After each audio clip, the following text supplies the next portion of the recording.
Salut à tous, on se retrouve pour le numéro 10 de C'est qui en pôle, donc pour parler du Grand Prix d'Allemagne au Sachsenring. Comment ça va Steph ce soir ? Impeccable, écoute, les vacances pour tout le monde approchent. Pour pas mal de monde, hein, que ce soit des motards ou nous. Voilà, simplement. ils sont juilletistes, les voilà. gens en MotoGP.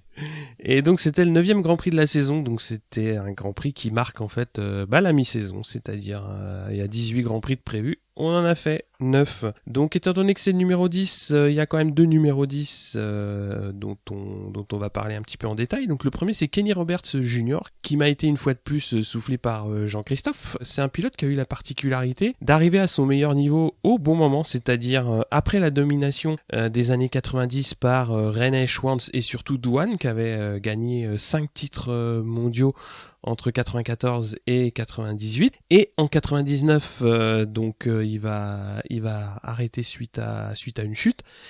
Et Roberts va être deuxième du championnat derrière l'Espagnol Crivillé, mais en 2000, c'est Roberts qui va être titré champion du monde 500 cm3 l'année où Rossi est arrivé dans la catégorie et sera vice-champion. Et après forcément, Rossi va dominer la catégorie, ce qui va boucher Roberts pour on va dire empiler les titres. Donc le pont entre deux ères majeures de la moto moderne, hein, en gros, puisque l'ère 90 marquée par Douane et le début des années 2000 marqué par Rossi. Au niveau palmarès, c'est quand même 185 courses disputées, 22 podiums dont 8 victoires et comme je l'ai dit, un titre en 500 cm3. Donc c'est une carrière surtout marquée par Suzuki, c'est sur cette machine qu'il a été titré, mais il a aussi couru sur des machines un petit peu particulières puisqu'elles ont été développées par son père, Kenny Roberts aussi, et c'était aussi dans la catégorie Rennes. Alors le Kenny Roberts Jr., je vais pas faire mon usurpateur, je les connais. De nom évidemment que je connaissais, et surtout parce que j'ai regardé les docus que tu nous as conseillés dans les précédents épisodes. Donc il y avait du faster, il y avait le week-end de Laguna Seca, et donc j'ai découvert ces champions-là hein, autrement que par leur nom. Ouais. Je savais qu'il y avait le Daron, le Fiston, qu'ils avaient un petit niveau. Et l'école américaine, donc comme l'école que tu as cité ouais. avant, Schwantz, Douane, et Roberts ensuite. Alors on a eu un autre numéro 10, lui beaucoup plus national, qui est resté en Moto 3, mais on va en parler un petit peu. C'est Alexis Masbou, hein, parce qu'il a eu une grosse carrière en 125 et en Moto 3. C'est quand même 167 courses, 4 podiums, donc 2 victoires. Pour moi, c'est un pilote que j'aime bien, même s'il n'a pas fait le saut en Moto 2. On parlera de sa suite de carrière après, parce que il a jamais été avare dans ses efforts sur la piste. Et il y a un super reportage qui avait été fait sur lui, hein, qui s'appelle La Fureur de vaincre. Si vous le trouvez, je vous le conseille, je crois qu'il est toujours en vente sur son site internet, et c'était en gros sa rééducation suite à une blessure pour revenir à haut niveau donc de la catégorie. Et ouais, c'est un pilote que moi je trouve vachement sympathique, et donc à 30 ans il court en endurance dans le team Moto 1 en stock 1000 sur Yamaha si je me trompe pas. Voilà, un petit coucou à tous ceux qui aiment Alexis Masbou et qui le supportent, hein. Il y en a pas mal qui apprécient ce pilote. Donc on va passer maintenant au vif du sujet, c'est-à-dire au Sachsenring 2017, en commençant par quelques petites news, notamment en Moto 3. Où on passe encore à la vitesse supérieure dans les sanctions, c'est-à-dire que en plus des sanctions d'une part de rétrogradation sur la grille, de départ en fin de grille, etc., là il y a eu 18 pilotes qui ont pris une prune de 500 € pour leur attitude en FP. Voilà, les commissaires de course continuent à faire la police dans cette catégorie. Autre fait notable en Moto 2, c'est la disqualification de Pasini pour sa course de Barcelone où il avait été classé deuxième, et donc il a été déclassé de cette course. Pas mal de points qui s'envolent pour lui, mais aussi évidemment d'autres pilotes qui vont prendre une place. Et la raison, elle est quand même pas banale. L'huile utilisée pour son moteur n'est pas conforme au règlement, c'est-à-dire on a testé un échantillon A qui n'est pas conforme, donc on a testé l'échantillon B qui n'est pas conforme non plus, et donc sanction déclassée. Voilà, c'est la raison qui est quand même assez atypique. Alex Marquez qui a prolongé d'1 an en Moto2 chez Marc VDS, c'est officiel. Le garage est maintenant complet dans le team belge, puisqu'ils avaient déjà signé Mir. Ouais, Mir qui monte de la Moto3, parce que j'avais fini par le voir tellement j'en entends parler, je croyais en Moto2, mais il monte... C'est un draft en fait. C'est ça. Il est chez Léopard en Moto3 et il est très bien placé au championnat. Donc logiquement, Marc VDS va toujours faire des pioches, soit les champions du monde directement ou les potentiels champions du monde en Moto3. Donc c'est souvent comme ça que ça se passe. Par contre, il y a eu, on va dire deux petits, comment on peut appeler ça, les mises au point ou des. Moi j'appelle ça un M51. Le M51 c'est un missile balistique transcontinental. Hein. Ouais. Qui est capable de sortir de sous la mer pour aller frapper à 5000 km. Donc c'est pas un scud en fait. Mais je te laisse en parler parce que tu me l'as fait découvrir, donc je veux pas. On va faire spoiler. Le premier c'est David Checa qui s'est payé Lorenzo, tout simplement, en mettant en lumière le contraste entre son salaire et son résultat. Alors je te laisse.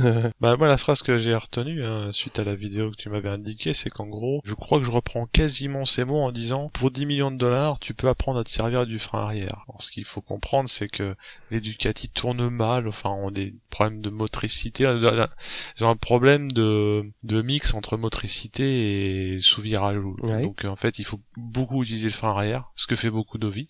Dixit, Checa, Lorenzo, pour 10 millions, pourrait s'y mettre aussi. J'aime bien ces petits raccourcis, mais lui, il a le droit de dire ça. Comme c'est lui. Oui, c'est clair. C'est Rudy qui avait passé la vidéo, je crois que c'était sur Eurosport.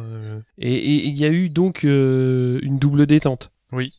Parce que c'était pas pour la même victime, mais cette fois-ci c'est Kevin Schwantz, emblématique de Suzuki, qui a aussi un peu le droit de parler, mettons.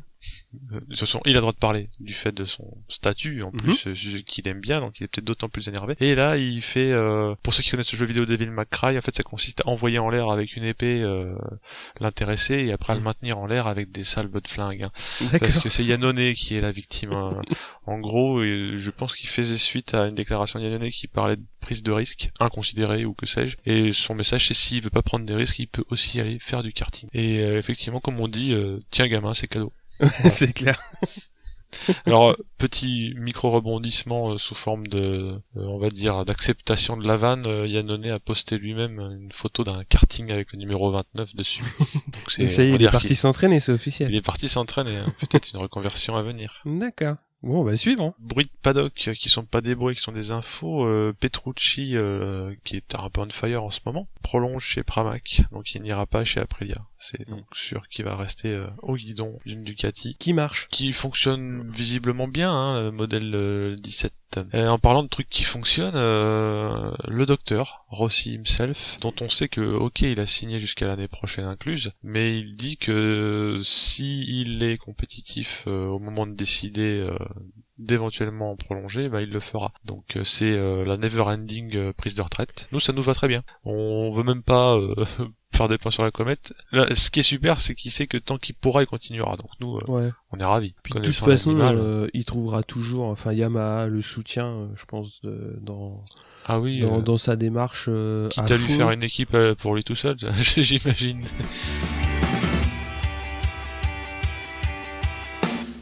On va passer aux essais à la grille dans les différentes catégories. Donc en Moto 3, on a eu la blessure de Jorge Martin vendredi en FP2. Il sera forfait donc évidemment pour la suite du week-end puisqu'il s'est fracturé la cheville et le péroné. Il s'est fait opérer en début de semaine et là a priori ça va bien. Donc le coup de chance dans son malheur, c'est que il a quand même là les petites vacances pour se remettre au mieux sans louper trop de courses. Donc là, il a loupé le Sachsenring, mais bon, c'était un candidat quand même qui était régulièrement aux avant-postes en Moto 3 qui sera absent. Et une première ligne donc avec Canet qui est en pôle, avec Mir et Boulega. En deuxième ligne, on a Ramirez, Arbolino qu'on n'avait pas beaucoup vu depuis le début de saison, et Fenati. En troisième ligne, on a Eutel, Benschneider et Bastianini, McPhee 10e temps, Danilo 25e temps et Kent qui partait 28e parce que monsieur, il a pris ses 12 places de sanction pour avoir traîné un petit peu trop sur une session. En Moto 2, en première ligne, on a Morbidelli Marquez et le régional de l'étape Cortese, comme son nom ne l'indique pas. Qui est j'allais dire, il nous a fait un drag and drop d'Italie. Oui, bah, il est allemand, mais un nom plutôt, voilà. C'est vrai que ne connaissant pas, j'aurais dit tiens Cortese, le local de l'étape. En deuxième ligne, on a Pazzini et Garzo qui remplace Vierret sur Tech 3. Donc habituellement, il court en CEV sur Tech 3. Donc il connaît le châssis et c'est pour ça que quand ils ont un pilote qui se blesse, en général, c'est le pilote CEV qui vient remplacer s'il n'y a pas de course entre-temps. Mais il place bien la moto. Pardonne mon ignorance, je ne sais pas ce qu'est ce CEV.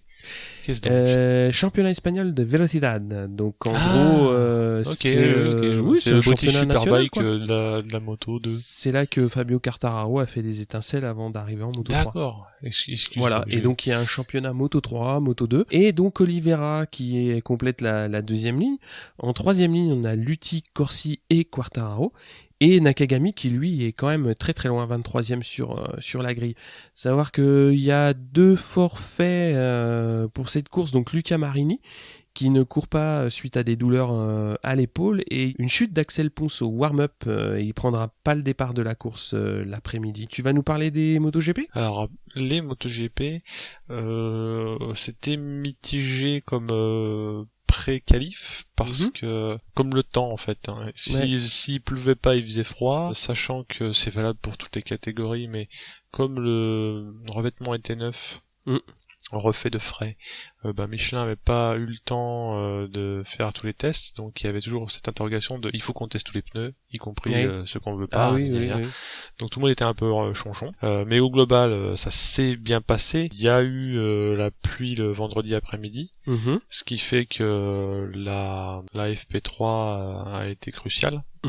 Finalement, puisque FP1 était plus pour du réglage, si je puis dire, FP1, FP2 sous la pluie. Rossi a eu pas mal de soucis, on l'a vu pousser sa bécane comme si c'était une italienne, et non, une Yamaha, ça se pousse aussi jusqu'au stand.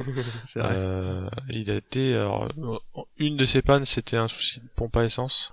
Pour l'autre, je sais pas, il m'a semblé que c'était récidive de problème de pompe à essence. D'accord. Une espèce de dannerie comme ça, en fait. Okay. En tout cas, un bon truc où la bécane s'éteint et veut même plus rien faire. Autant dire que ça l'a pas avantagé dans sa préparation. Pour préparer. Marquez, là, on va l'appeler le local de l'étape, pas parce qu'il est allemand, mais parce que il n'arrête pas de gagner, c'est son deuxième quota. Donc il domine la session avec Vignales quand même qui fait de belles choses, et Folger, un vrai local de l'étape pour le coup. Pour le coup, oui. Il nous fait ce qu'avait fait Zarco en France. Ouais. Il se montre dès les qualifs. Et Aleix Espargaro, c'est le Espargaro qui est sur Aprilia, qui se fait aussi remarquer. Et dans la série, on remarque quelque chose qui n'est pas habituel, c'est que Lorenzo n'est pas au purgatoire. Et pourtant il pleut. Pourtant il pleut, voilà. Donc il nous fait mentir, nous les espèces de Cassandre, et les gens qui disent oh là là, il va pas arriver à rouler.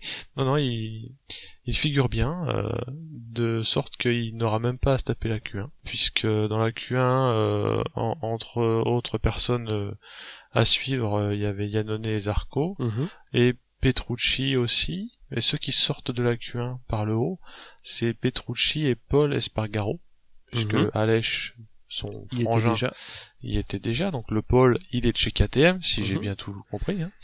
J'ai beaucoup de mal. Si c'est Petrucci et Espargaro qui sortent de la Q1, c'est que Iannone et Zarco restent en fond de grille, puisque Zarco part à 19ème, mais comme d'habitude il se veut rassurant en disant qu'il a plutôt travaillé pour la course.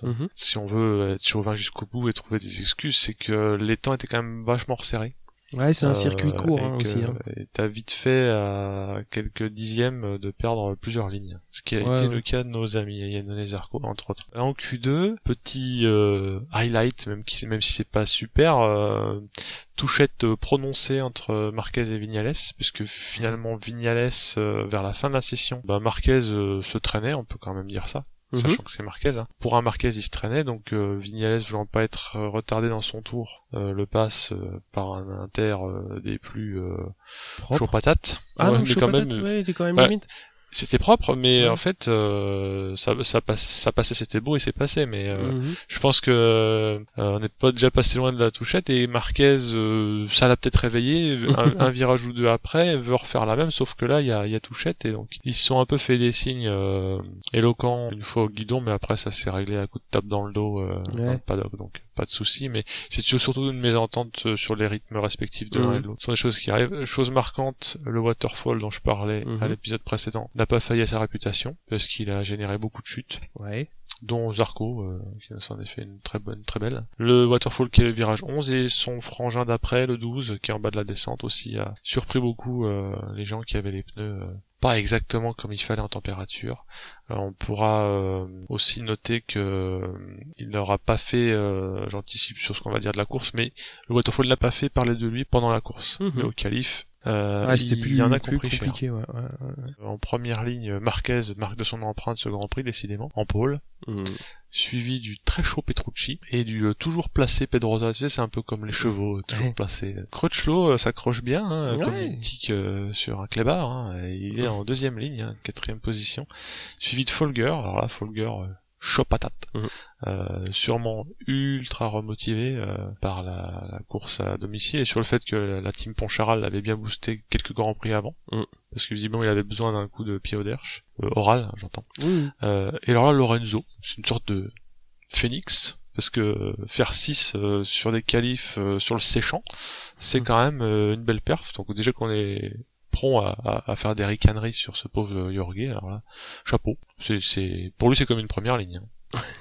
Je pense, mais vu sa situation, ce qui se dit, parce que nous on bitch, mais c'est vraiment pour rigoler, mais globalement, comme on l'a dit précédemment, même les gens du Sérail ne sont pas tendres, y compris Davide Tardozzi, comme on l'a précisé. Espargaro, Paul de son prénom, et donc en troisième ligne, suivi de Aleix, Espargaro de son nom, sur Aprilia donc, et Rossi. Alors Rossi 9, ça fait jamais plaisir. Le seul truc où je me consolais, c'est que finalement derrière Rossi il y a encore Dovi, Vignales et Bautista, et Dovi et Vignales avant le départ de la course étaient devant Rossi au championnat.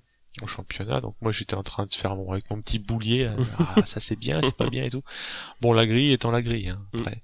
Comme cité, Zarco 19ème, on lui trouvera les excuses qu'on veut, mais effectivement, t'as vite fait de passer en fond de grille. Donc voici pour les qualifs du MotoGP.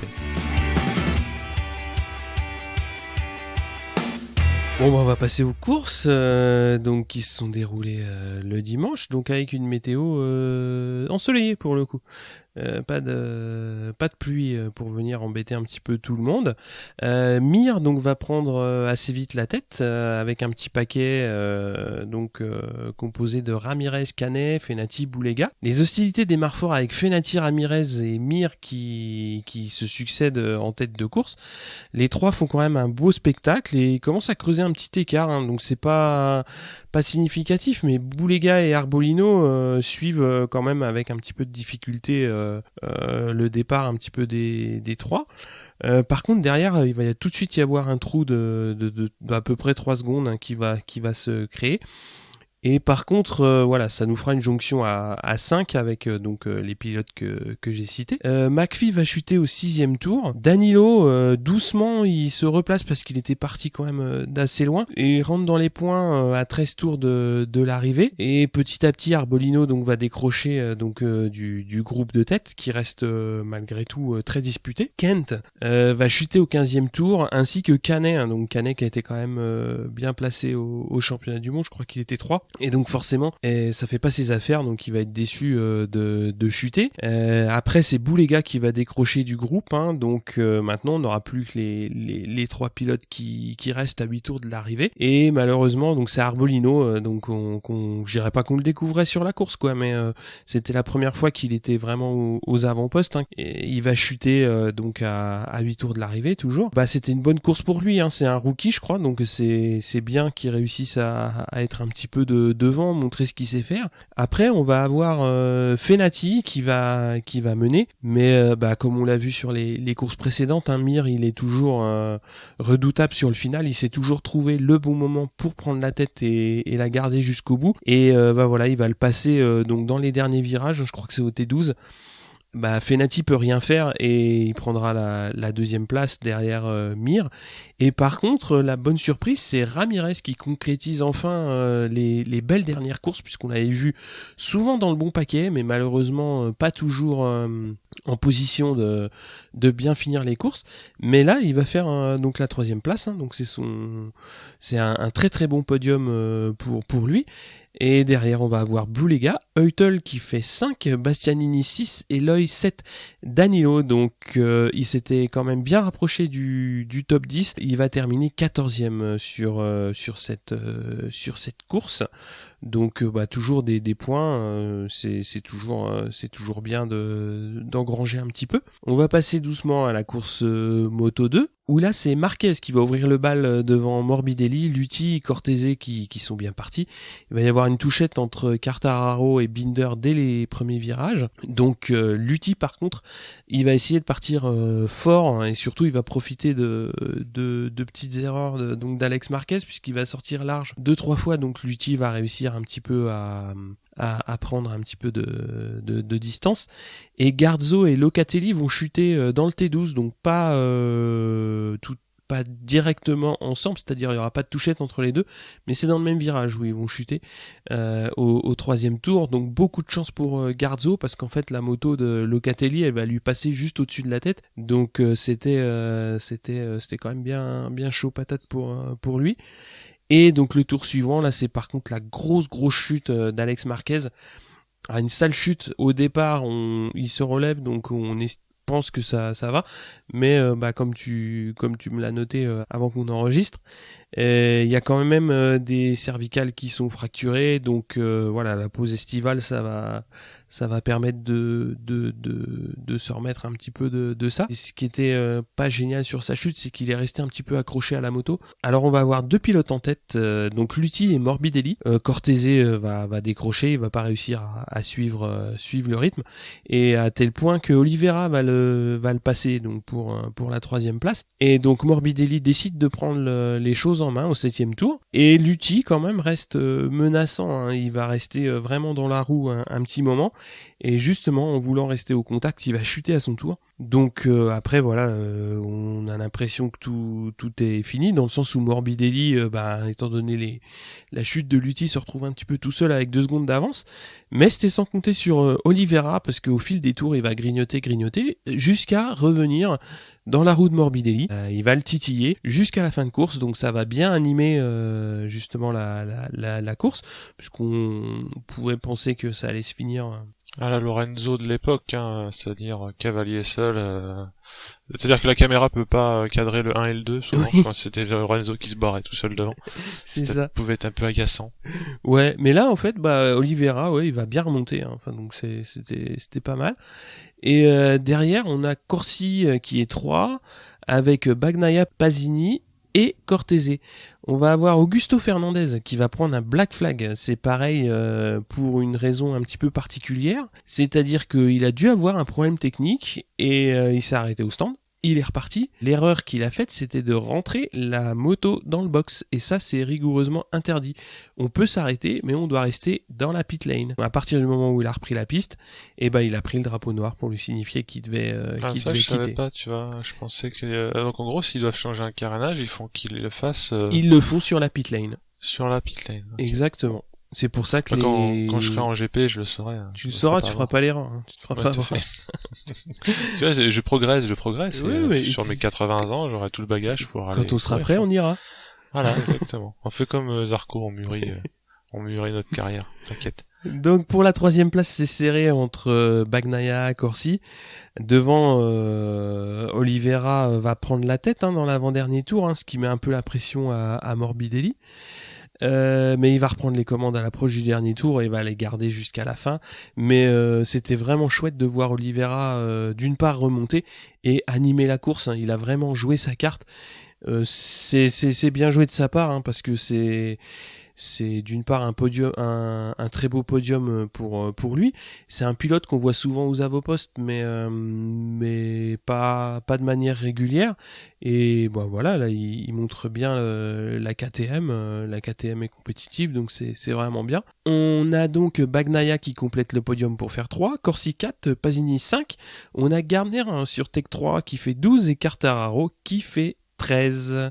Donc je vais te passer la main pour parler du MotoGP. Oui, les gros bras sont sortis, toujours sur le sec d'ailleurs. Et quand ça part bien, parce qu'il n'y a pas de... Ça fait longtemps d'ailleurs qu'on n'a pas eu de drame au premier virage, hein, tout se passe à peu près bien, tant mieux. Donc dans l'ordre de départ, hein, on a... Enfin c'est plus l'ordre de départ, après le premier virage c'est Marquez, Pedrosa, Lorenzo. Donc Lorenzo qui se montre assez tôt dans la course, suivi de Folger, Petrucci et Rossi. Alors Rossi ne tombe plus dans les travers des années précédentes, à savoir partir mal et rester mal pendant 5-6 tours avant de remonter. C'est pas du all shot qu'il nous fait, mais c'est il a moins de problèmes réservoir plein, ouais. Ouais, il arrive à... Ou aussi, je sais pas, comme il fait plus confiance à ses pneus ou à sa bécane, il y va un peu plus sur les, on va dire, la moitié de premier tour. Ce qui fait qu'il est mieux placé. Donc ça fait toujours plaisir. Un autre truc qui fait plaisir pour Espargaro, avec son Aprilia, c'est que il a l'air bien, et en tout cas il se montre assez tôt dans la course aussi, puisqu'il est 7ème au bout du premier tour, et va enquiquiner Rossi. Bon. Après il aura d'autres problèmes, et ce qui fait qu'il va pas réussir à ses fins, parce qu'en gros il a dit que il avait des problèmes de puissance, ou du moins la capacité à passer la puissance dans la roue. En tout cas dans le petit bout droit il se faisait déposer littéralement. Donc il était obligé de compenser en freinant comme un goret, et souvent premier virage, le T1 syndrome Mugello, tu freines trop tard et après t'es fait une magnifique goutte d'eau puisqu'il y a la place de la faire, plutôt que de tomber, c'est quand même mieux.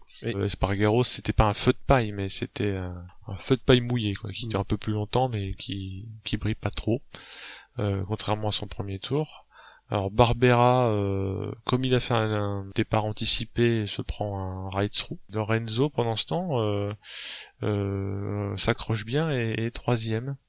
Ce qui quand même, on va pas non plus s'acharner sur Lorenzo, mais pas miraculeux, mais c'est super bien dans le contexte qui est le sien. Alors à Deauville, on aurait trouvé ça presque normal. Mais donc nous avons le gars Folger, ce sera plus, hein. On avait peur que ce soit même trop. Enfin moi devant ces faits d'armes, je me disais pourvu qu'il roule pas au-dessus de ses pompes et se tape pas un bac à gravier. Non seulement il roule bien, et il passe Lorenzo, le même Lorenzo qui s'accrochait comme un morbac, il le passe. Donc cette fois-ci c'est lui qui est 3ème. Et il est tellement chaud qu'il va même se taper Pedrosa, proprement d'ailleurs, se taper c'est pas propre. Sans discussion, quoi. Voilà. Et donc non seulement il remonte tout le monde jusqu'à Marquez, et Marquez aussi, puisque au 6ème tour il passe en tête de la course. Donc autant dire que le pacemaker virtuel ou pas de Poncharal a dû être aussi lui réglé sur un programme ECU spécial, hein. Parce que effectivement quand c'est pas l'un c'est l'autre. Zarco ou Folger se relaient pour animer la course, c'est rien de le dire. Pendant que Folger est on fire sur son circuit maison, Rossi lui est avec des compatriotes et forme ce qu'on pourra appeler le Panini, effectivement, comme tu l'as noté. Il était dans un Panini avec 3 Ducati et une Aprilia, donc il était derrière Petrucci et devant Dovi et Lorenzo. Ce faisant, Lorenzo, une fois qu'il s'est fait passer par Folger, il a commencé sa descente aux enfers, qui devient usuel, à savoir je suis dans le top 3 au premier tour, et tout le reste de la course, graduellement, je dégringole. C'est ce qui s'est passé malheureusement pour lui. Il y a, comme s'il n'y avait pas assez de monde comme ça, Crutchlow qui vient pointer le bout de son nez, et qui commence à attaquer Rossi, à essayer de planter les dents dans le top 15. Et Vignales aussi, lentement mais sûrement, je pense qu'il a appris de la scène, il a attendu que ça aille mieux. En interview post-course, il a remarqué que dans les 10 premiers tours il était moyen, donc histoire de pas faire 0 point, il s'est accroché et ça a payé parce qu'il remontait lentement mais sûrement. Bautista aussi faisait une belle remontée pendant ce temps-là. Le Barbera, peut-être pas panoté ou ayant un problème de tableau de bord, parce que maintenant les teams ont le droit de communiquer sur le tableau de bord, ne fait pas son race-through. Et qu'est-ce qui se passe quand on fait pas son race-through, mon bon Murdoch? Eh ben, on prend un Black Flag comme les Et copains. on prend un Black Flag, voilà, c'est ça. On peut, à la limite, comme dans les concerts, quand on part avant le rappel, on peut avoir l'avion d'avant, peut-être. Je sais pas. Non, pauvre Barbera, je vais pas me moquer de lui, mais c'est vraiment le mauvais gag, quoi. Presque autant le mauvais gag que quand Marquez se fait disqualifier parce qu'il s'arrête pas à temps pour changer de bécane à Phillip Island. Ouais, c'est ça. Donc c'est le même genre de blague, un peu moins impactante pour le championnat, mais quand même c'est ballot comme on dit. Rossi lui est solide, pas spectaculaire, mais se laisse pas faire et il prend la 4e place à Petrucci. Donc là on a un peu la redite de Hassen, même si c'est pas aussi bien classé. Rossi Petrucci toujours sur du velours. On ne se touche pas, on ne se gêne pas. Marquez, cette espèce de Fennec bien embusqué derrière Folger, attend l'erreur. Hein, je change un peu l'appellation parce que renard, goupil, le petit Fennec, toi, avec tes petits machins qui attendent. Il reprend la tête sur une erreur de Folger qui était pas la première en fait d'une série 3 au sempiternel virage 1 où quand tu freines pas bien ou trop tard, ben tu élargis. Donc là Marquez s'engouffre et reprend la tête de ce qu'on pourrait appeler son Grand Prix.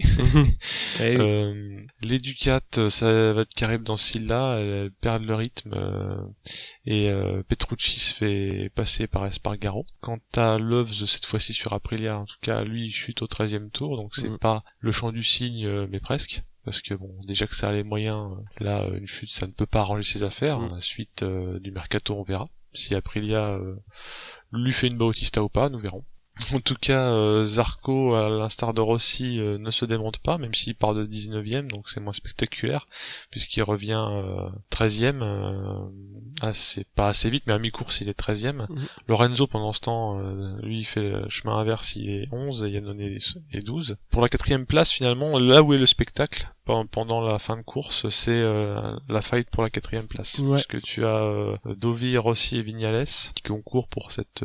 c'est pas une place peu enviable, mais c'est une place d'honneur. Et aussi pour les points, parce que comme on l'a dit, le championnat se tenant 4 Gugus en 11 points, ben un tout. Les points comptent, donc faut gratter. Il y a des bien belles manœuvres et pas de saleté. Donc, Marquez pendant que ça se fight pour la 4e place, finalement Pedrosa il est dans une espèce de no man's land entre le groupe qui se fight pour la 4 et les deux Gus de devant, Marquez et Folger. Marquez fait aussi valoir son expérience, je pense, parce que sur la fin de course il arrive à maintenir un rythme que Folger lui n'arrive pas à maintenir. Je pense qu'à un moment, Folger s'est dit, après avoir manqué de se mettre par terre, pas que au T1 d'ailleurs, il se dit qu'il faut quand même garder la 2e place, plutôt que de tomber. Bah oui. Donc pour un rookie, il a déjà ce métier-là aussi. Parce que à domicile, étant on fire, on pourrait se voir trop beau. Mais là, je sais pas s'il décide de laisser filer Marquez, en tout cas il décide de pas risquer... il sait le rythme qu'il peut tenir, et donc il tient son rythme sans surrouler, parce que même s'il y en a un qui est devant, je pense que il est conscient que Marquez aux Sachsenring, il est très difficile à prendre. Il est difficile à prendre. Je pense que le seul truc qui pourra laisser un regret à Folger, c'est que dans la dernière partie du circuit, il leur prenait quasiment 0,5 secondes. Il perdait beaucoup de temps dans les 2 premiers partiels, et à la fin, il arrivait toujours à refaire son retard, même quand il se ratait. Exactement. Bon, il a, malgré ça, réussi à dire, certes il est prenable, mais il vaut mieux faire 2 que pas classé. Donc Zarco, lui, continue son petit bonhomme de chemin en mode diesel, puisqu'il passe Lorenzo et Petrucci, les damnés des Ducati du Sachsenring. Qui vont finir derrière Zarco. Alors Vignales, moi qui suis Rossi fan, ça ne m'a pas plu, puisque il se permet de passer son Altesse, donc il chipe la 4e place et des points à Rossi. Yannone, comment faire pire, il chute au 25e tour, donc ça aurait déjà pas été glorieux de finir là où il était, mais là il chute, donc finir dans le bac, c'est encore pire. Voilà, Virage 12 a eu raison de l'éventuelle embellie que Yannone aurait pu afficher avant la trêve. Bautista, c'est quand même un client parce que ça roule fort quand même, effectivement, et ils sont quasiment tout le plateau est dans les mêmes temps en plus. Pendant ces moments-là. C'est ça qui était un peu bizarre sur ce circuit, c'est que d'une part sur ce circuit, sur le mouillé, ils sont qu'à 7 secondes des temps du sec, et d'autre part, tout le monde est très rapide. Tout le monde se tient en fait. Et un mec comme Bautista fait les temps des leaders de la course. il fait mieux que se montrer. Donc, le résultat final, c'est que Marquez fait son Marquez au Sachsenring. Folger était à la fois on fire et bon gestionnaire, puisqu'il arrive à finir 2 sur ses roues. Pedrosa, le gendre idéal, qui fait pas de bruit mais qui est sur le podium, et c'est pas rien. Comme on l'a dit, Vignales a piqué la 4e place à son Altesse. Rossi fait 5, Bautista 6, donc avec le couteau entre les dents. Aleix Espargaro 7, Dovi 8, Zarco 9, Crutchlow fait 10, devant Lorenzo et Petrucci, donc les derniers de chez Ducat. Crutchlow a dit que, comme il est jamais content, Crutchlow, là, il avait une bonne occasion, puisqu'il a priori eu des problèmes de pression de pneus. Mais comme il apprend aussi à pas aller trop loin dans ses déclarations, a priori, il laisse entendre très nettement que c'est une erreur de l'équipe, mais juste après avoir fait ça, il dit de toute façon, des erreurs, j'en ai fait un tas dans ma carrière et dans cette équipe-là, donc mais on le sentait déçu parce que je pense qu'il savait capable de tenir le rythme. Il a vu où étaient les copains Honda, donc il aurait bien voulu être de la partie, mais bon, voilà, c'est comme ça. Bon, écoute, il était, pour un Crutchlow, il a été relativement soft dans ses déclarations. Tu nous parles des Frenchies. Ouais, donc comme tu l'as dit, Zarco 9, base 19, donc Loris, je pense qu'il avait un petit peu son problème de bras qui l'a gêné dans la course. Donc moi de mon côté, en plus, il a pas plu. Lui, il voulait de la pluie. Il le disait sur la grille en interview par Eurosport. Il disait une averse, ça m'arrangerait. Bon, ça n'a pas eu lieu. Non, c'était pas l'ordre du jour.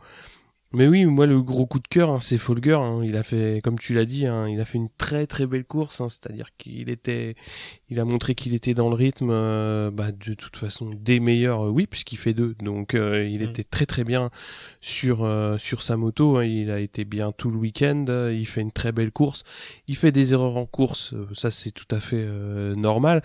Et après justement, il apprend à gérer sa position. Donc c'était vraiment super de le voir, et sa joie à l'arrivée. Moi, ça me fait vraiment plaisir de voir une équipe comme ça, parce que quand t'as Zarco qui fait podium, toute l'équipe est contente. Là, Folger fait podium, Zarco vient au pied du podium pour voir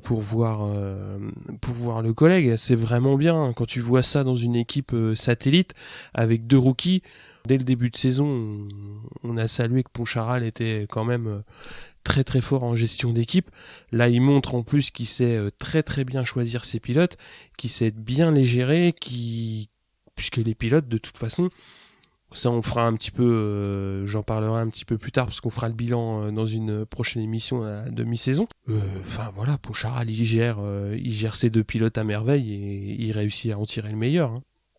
Et puis un signe de la cohésion de l'équipe, c'est que quand Zarco a craché sa machine au waterfall, il y a eu beaucoup de réparations à faire, et parce que Zarco allait se taper la Q1. Pour être prêt à l'heure, les mécanos de Folger sont venus dans le team de Zarco. Ils ont bossé à 2 équipes sur la moto de Zarco. Sur la moto. Ce qui ne se voit pas dans toutes les écuries. C'est clair, certaines c'est pas toujours le cas. Même un rideau entre les deux. Ça se fait plus trop. Mais là, non, voilà. Là, c'est la vraie bonne ambiance, même quand ça va pas. Ouais. C'est d'ailleurs là où ça compte, la bonne ambiance. Si tout le monde gagne, tout le monde est content, c'est pas très très dur. Oui, mais tu vois, y en a qui sont pas contents de voir leur coéquipier gagner, hein. Ah je ne vois pas de qui tu voudrais parler. On s'est déjà assez acharné sur ce pauvre Jorge pour pas le nommer. Non, il se montre beau joueur. Bon, on va faire un petit point championnat avec le Moto3, donc Mir qui est en tête avec 165 points.